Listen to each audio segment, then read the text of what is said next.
This recent Goblin Hut rework has to be one of the best reworks in the history of Clash Royale. As you guys can see, there's currently 13 people inside of the top 200 running the Goblin Hut in different types of decks. You guys can see many different variations. The most popular one, though, seems to be this E-Giant deck. You can see it is the highest currently, and that is what I'm going to be running in today's video, testing it out. And honestly, guys, you got to give credit where it's due. Sometimes the Clash Royale team doesn't make the best of decisions, but with this rework specifically, man, they really hit the mark. I mean, it sucks, though, the cannon cart, man, was done dirty. But this hut, though, 4 elixir, and it makes it more strategic. It doesn't just randomly spew spear goblins. You got to actually put a little bit of thought process into it now when you want to run it, because you can't just, just play it randomly, whereas before it would just spawn. Now you got to actually make sure, like, okay, are the spear goblins going to get value, or is it just going to sit there doing absolutely nothing? You got to plan it out a tiny bit more now, which I feel like is good. And it's just not as brain dead anymore either. Like, it's a more strategic card. It's viable. I feel like what more can you really ask for? Because with these types of reworks, especially for things like the Goblin Hut, it can be extremely toxic.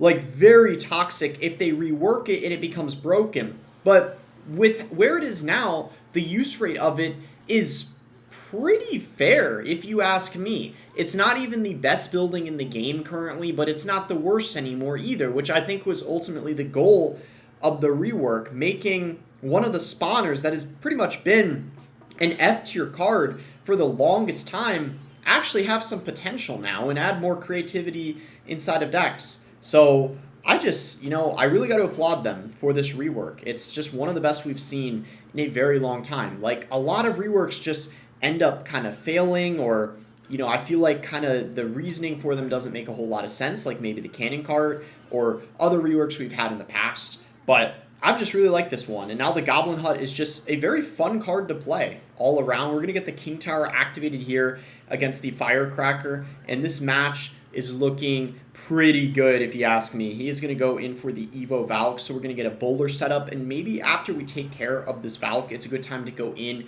for our E-Giant here. Doesn't even seem like this guy's got a good building or anything for it. He is going to go in for a Ram Rider here. You got the Evo Skellies in this deck, which is quite interesting. I honestly don't know why they're in the deck. Maybe they combo nicely with the Spear Goblins. Don't ask me, because I didn't create this deck. I just kind of copied it.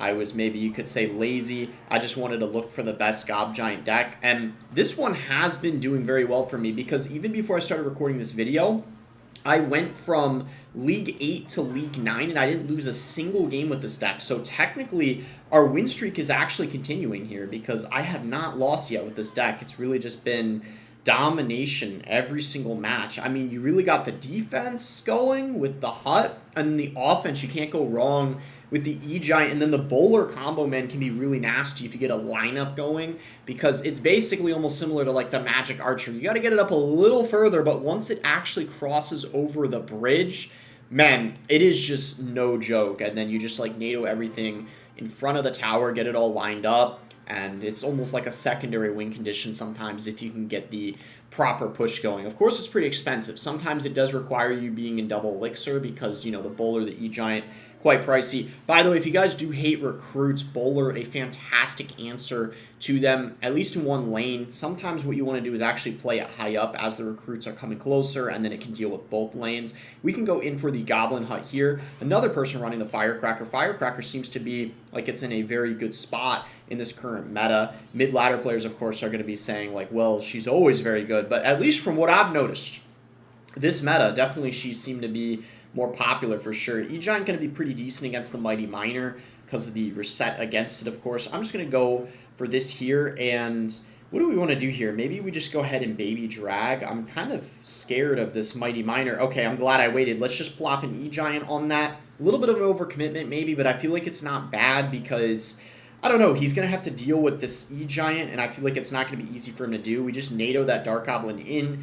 Duchess is out of ammo, and I don't know what he's going to do. Firecracker's not going to cut it. I mean, that alone is not going to be enough. Spear Goblins, wow, one of them got pushed, actually, by the Goblins, so that ended up being very nice for us. I do decide to let both of those wall breakers connect, just for the greater good, because I feel like with the damage lead we have, I'm content doing that. We got our king up. It's just better to save elixir. I feel like it's just the way to go. Will I end up regretting that? I mean, potentially, but I honestly do genuinely think that was the play in that specific scenario. And the hut, honestly, getting some decent value over there on top of that Skelly Barrel.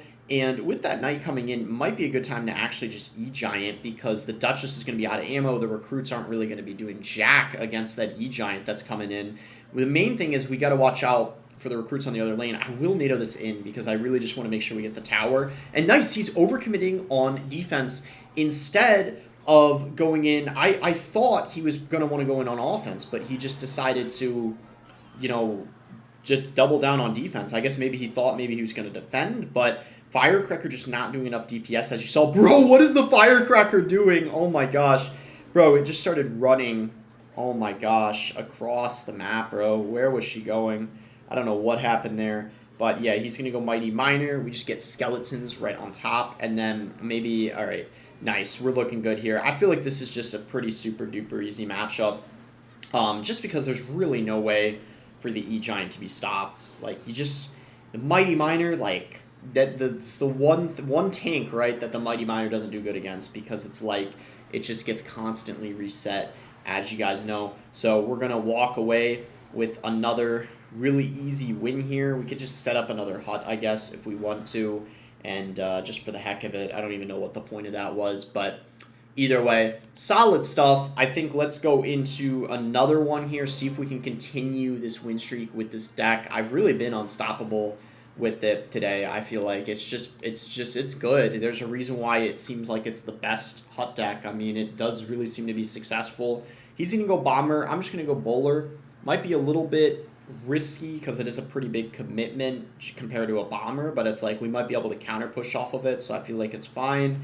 Bomber coming in, he's not doing anything. I'm just going to E-Giant because he kind of just wasted like 3 elixir doing nothing there, so I feel like it's fine. RY? Yo? I was thinking, like, wait, did he just give up? But nah, bro's still here. Maybe he was, like, lagging for, like, a second or something. Yo! Get away, P.E.K.K.A. Yeah! Oh, bro is so lucky I did that and I didn't save elixir for the NATO. Alright, bro. That's still an incredible start, though. I'm honestly really happy we had this start because Fisherman P.E.K.K.A, bro, against E-Giant, that's scary. Like, this I feel like is a scary matchup. Like, had we not had that start, I don't know why he was leaking so much. I'm gonna assume it was lag, but really I don't know for sure. He's waiting again for some reason. Do I take that lightning? I feel like I got to. I feel like I have to just take it. It would be foolish to go E-Giant into that. I just gotta take the lightning. Yeah, he's surrendering, it looks like. So after that start, I don't blame him for wanting to surrender because it's not looking very good for RY here. I don't really want to... Okay, let's just cycle the baby. I really don't want to hut. I feel like it's just better to wait in this type of matchup because, you know, really until he goes in, there doesn't really seem like there's any reason to use it. Now, here, this is like the perfect time to use it. Like, this is the perfect example of where it's going to be good. I believe he's got a regular P.E.K.K.A, so I doubt he's going to be playing it with this push here. I mean, I could be wrong, but this is looking like this should be a wrap. I really... Unless I play horribly, like, I don't want to jinx it. I'm going to play an E-Giant right into this. Like, call me crazy. I feel like it's not bad, though, because, you know, yeah, and we just, like, NATO that in. I feel like it's not bad. I mean, maybe I'm wrong, but that pretty much, yeah, that gets us in lightning range. So unless I just throw my defense here, we're basically in the clear. And, like, dude, this hut's going to clutch up, I'm telling y'all. Like, we got to watch out for this. But we got the lightning here. We're going to be able to hit everything unless he tries to get a lightning block. Boom, boom, boom. And then all we got to do is cycle back to another lightning. And that is going to be GG, bro. Goblin Hut in the house. Back after so long. I forgot the last time it was good. Maybe like literally 2018, something like that. But now it is back again in 2025. Like if you guys enjoy the video, subscribe if you guys are not subscribed already, and thanks again until next time, guys. Creator code boss 2.